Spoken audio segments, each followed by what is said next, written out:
Ebbene, ciao a tutti, abbiamo concluso il nostro nuovo album. Ma che come dicevi, Ale? Sì. Ale? Sì. Stiamo parlando dei nostri fans. Ok, tranquillo. Dicevi, Sandro, siamo in diretta. Scusate, ciao a tutti, state bene? Io no.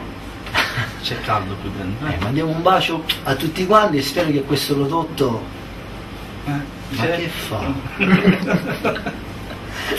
Ciao a tutti. Stiamo scherzando comunque. Lui con me, il nuovo album di Nino Fiorello e Alessandro Fiorello. Lui con me. Vabbè, lui con me o lui con me è la stessa cosa. Acquistatelo, l'originale.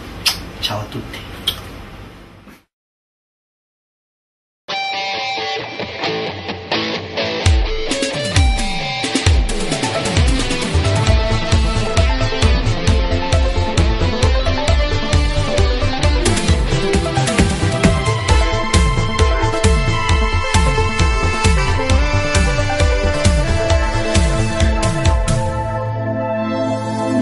Esiste se la vedo perché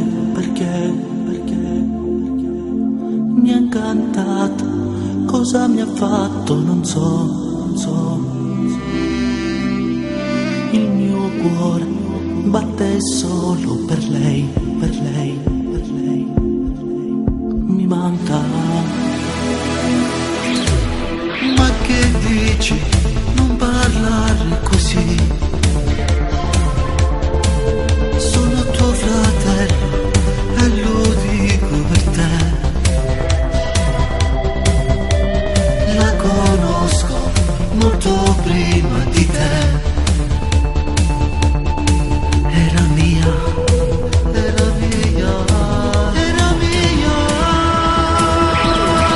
Solo con lei io mi sento che morire, le mie giornate felici.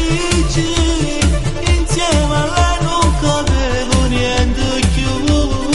Questo lo so, se soffre tanto lo so. Ha fatto male anche a me e stavo a pezzi per lei, solo per lei.